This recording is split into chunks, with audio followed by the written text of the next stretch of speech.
AI എങ്ങനെയാണ് കാര്യങ്ങൾ പഠിക്കുന്നതെന്ന് എപ്പോഴെങ്കിലും ആലോചിച്ചിട്ടുണ്ടോ?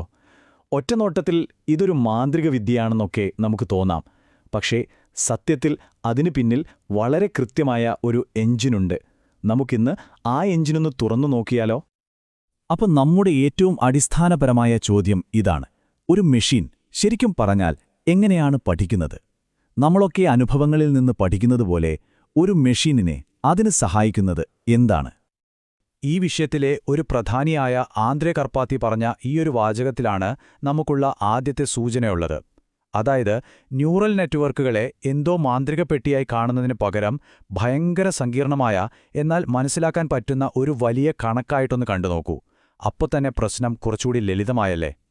ശരി, ഇതൊരു വലിയ കണക്കാണെങ്കിൽ അതിനെ എങ്ങനെയാണ് നമ്മൾ മെച്ചപ്പെടുത്തുന്നത്? അതിലെ ഓരോ ചെറിയ ഭാഗവും അവസാനത്തെ ഉത്തരത്തിനെ എങ്ങനെ സ്വാധീനിക്കുന്നു എന്ന് മനസ്സിലാക്കണം. അവിടെയാണ് ഈ സ്ലോപ്പ് അഥവാ ചെരിവ് എന്ന ആശയം വരുന്നത്. അതാണ് നമ്മുടെ ആദ്യത്തെ തുമ്പ്. ഈ ആശയത്തെയാണ് നമ്മൾ കണക്കിലൊക്കെ ഡെറിവേറ്റീവ് എന്ന് വിളിക്കുന്നത്. സംഭവം സിമ്പിളാണ്. നമ്മുടെ കയ്യിലൊരു നോബ് ഉണ്ടെന്ന് വിചാരിക്കുക. ആ നോബ് ചെറുതായിട്ടൊന്ന് തിരിച്ചാൽ ഔട്ട്പുട്ട് കൂടുമോ കുറയുമോ? ഇനി മാറിയാൽ തന്നെ അത് എത്രത്തോളം മാറും? ഇത് പറഞ്ഞു തരുന്നൊരളവാണ് ഡെറിവേറ്റീവ്. അപ്പോൾ ഇതുകൊണ്ടുള്ള ഗുണമെന്താണെന്നല്ലേ? ന്യൂറൽ നെറ്റ്വർക്കിന്റെ ലക്ഷ്യം തെറ്റുകൾ കുറയ്ക്കുക എന്നതാണ്. അപ്പോൾ ലക്ഷക്കണക്കിന് നോബുകളിൽ ഏത് നോബ് ഏത് ദിശയിലേക്ക് തിരിച്ചാലാണ് തെറ്റു കുറയുക എന്ന് ഈ ഡെറിവേറ്റീവ് നമുക്ക് കൃത്യമായി പറഞ്ഞുതരും. ശരിക്കും പറഞ്ഞാൽ ശരിയായ ദിശ കാണിച്ചു തരുന്ന ഒരു ചൂണ്ടുപലക പോലെയാണിത്. ഓക്കെ, ഒരു നോബിന്റെ കാര്യം നമുക്ക് മനസ്സിലായി. പക്ഷേ ഒരു ന്യൂറൽ നെറ്റ്വർക്കിൽ ഇതുപോലത്തെ ലക്ഷക്കണക്കിന് നോബുകളുണ്ട്. അതും എല്ലാം പരസ്പരം ബന്ധപ്പെട്ടാണിരിക്കുന്നത്.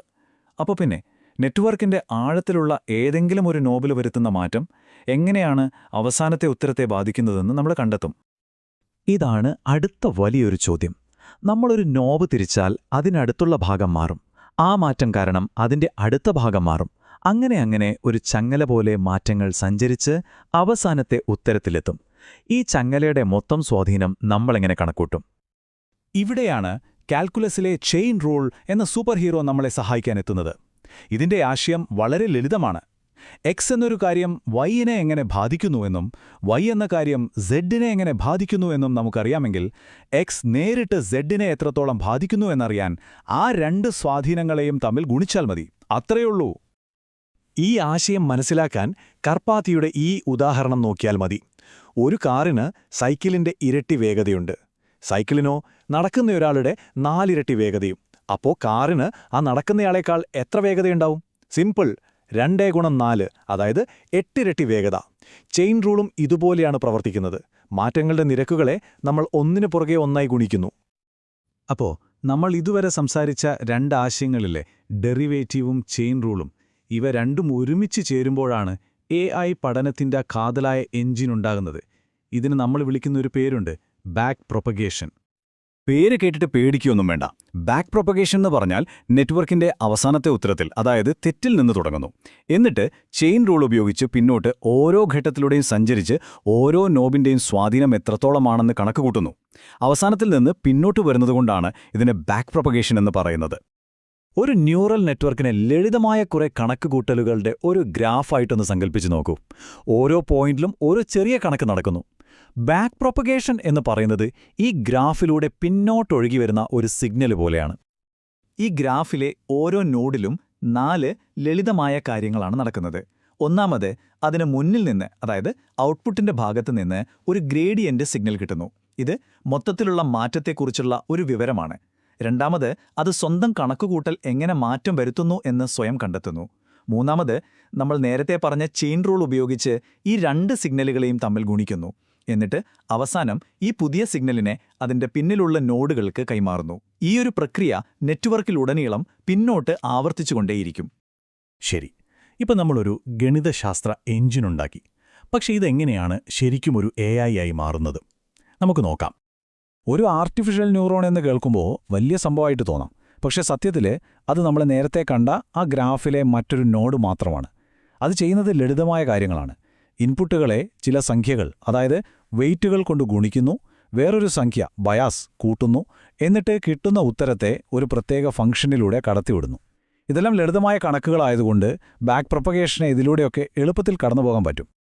കർപ്പാത്തിയുടെ മൈക്രോഗ്രാഡ് എന്ന പ്രൊജക്റ്റ് ഈ ആശയങ്ങൾ വിശദീകരിക്കുന്നത് ഒറ്റ സംഖ്യകൾ ഉപയോഗിച്ചാണ്. അതേസമയം പൈടോർച്ച് പോലുള്ള വലിയ ലൈബ്രറികൾ ചെയ്യുന്നത് ഇതേ കാര്യം തന്നെയാണ്. പക്ഷേ അവർ ഒരുപാട് സംഖ്യകളെ ഒന്നിച്ച്, അതായത് ടെൻസറുകളായിട്ടാണ് കൈകാര്യം ചെയ്യുന്നത്. എന്തിനാണെന്നല്ലേ? കമ്പ്യൂട്ടറിൻ്റെ പ്രോസസ്സിംഗ് പവർ മുഴുവൻ ഉപയോഗിച്ച് കാര്യങ്ങൾ അസാധാരണ വേഗത്തിൽ ചെയ്യാൻ. അപ്പോൾ കാതൽ ഒന്നു തന്നെ, വ്യത്യാസം വേഗതയിലും കാര്യക്ഷമതയിലും മാത്രം. അപ്പോൾ കർപ്പാത്തിയുടെ ഈ വാചകം തന്നെയാണ് ഈ മുഴുവൻ വിവരണത്തിൻ്റെയും കാതൽ. ഒരു ന്യൂറൽ നെറ്റ്വർക്കിനെ പഠിപ്പിക്കാനുള്ള അടിസ്ഥാനപരമായ ആശയം വളരെ ലളിതമാണ്. നമ്മൾ കാണുന്ന ബാക്കി സങ്കീർണതകളെല്ലാം അതിനെ കൂടുതൽ വേഗത്തിലും വലുപ്പത്തിലും കാര്യക്ഷമതയിലും പ്രവർത്തിപ്പിക്കാൻ വേണ്ടിയുള്ള പൊടിക്കൈകൾ മാത്രമാണ്. അപ്പോൾ ഈ ചർച്ചയിൽ നിന്ന് നമ്മൾ ഓർത്തിരിക്കേണ്ട പ്രധാന കാര്യങ്ങൾ എന്തൊക്കെയാണ്? 1. AI പഠനം മാന്ത്രിക വിദ്യയല്ല, അതൊരു വലിയ കണക്ക് മെച്ചപ്പെടുത്തുന്ന പരിപാടിയാണ്. 2. ഏതു വഴിക്ക് തിരിഞ്ഞാലാണ് മെച്ചപ്പെടുക എന്ന് ഡെറിവേറ്റീവുകൾ നമുക്ക് പറഞ്ഞുതരും. 3. ഈ വഴി കാണിക്കുന്ന സിഗ്നലിനെ നെറ്റ്വർക്കിൽ മുഴുവൻ എത്തിക്കുന്നത് ചെയിൻ റൂളാണ്. 4. ഈ ഒരു പ്രക്രിയയെയാണ് നമ്മൾ ബാക്ക് പ്രൊപ്പഗേഷൻ എന്ന് വിളിക്കുന്നത്. ഇതാണ് ഇന്നത്തെ ഡീപ്പ് ലേണിംഗിന്റെ ഹൃദയം. പോകുന്നതിനു മുമ്പ് ഒരു ചോദ്യം കൂടി. ഈ AI പഠനത്തിന്റെ അടിസ്ഥാന എഞ്ചിൻ ഇത്ര ലളിതമാണെങ്കിൽ AIയുടെ ഭാവി എന്തായിരിക്കും?